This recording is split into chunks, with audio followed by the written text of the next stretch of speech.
Trudeau को अगर ये लग रहा है कि भारत से पंगा लेकर उन्होंने बहुत अच्छा किया तो वो बहुत गलत सोच रहे हैं। खालिस्तानियों से उनकी राजनीति चमक सकती है, लेकिन भारत से रिश्ते बिगाड़कर उनका बहुत बड़ा नुकसान हो सकता है और भारत का कुछ नहीं बिगड़ेगा।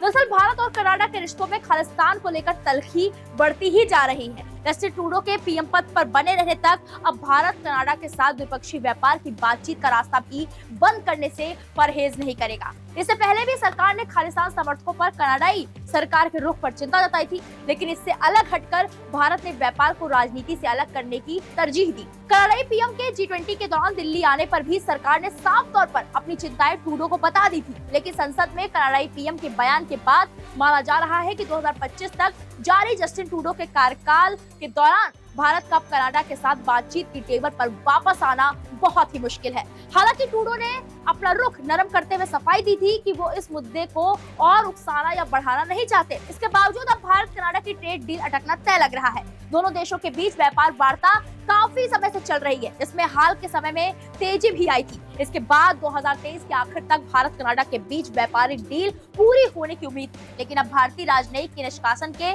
ट्रूडो के फैसले ने इस उम्मीद पर पानी फेर दिया है। हालांकि इस डील के अटकने से भारत से ज्यादा नुकसान कनाडा को होगा, क्योंकि भारत के लिए कनाडा के साथ व्यापार समझौते से होने वाले फायदे सीमित हैं। इसकी वजह है कि निर्यात के एक बड़े हिस्से पर ज्यादा टैक्स नहीं लगता। कपड़ों से जुड़े सीमा शुल्क में कटौती का ट्रेड डील से अनुमान था, जिससे भारतीय निर्यात को फायदा मिलता। इसके अलावा प्रोफेशनल्स और स्टूडेंट्स की आवाजाही के मामले में भी ट्रेड डील से फायदा मिल सकता है। वहीं कनाडा के लिए डेयरी और कृषि उत्पाद प्रमुख एरिया थे।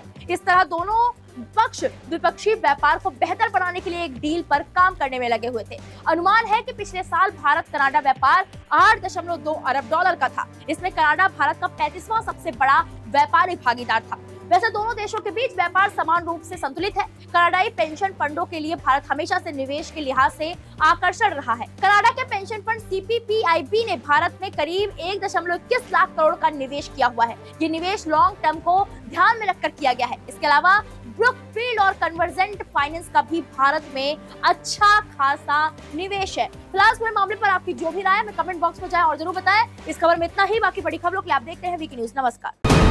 वीके न्यूज, राष्ट्र के नाम।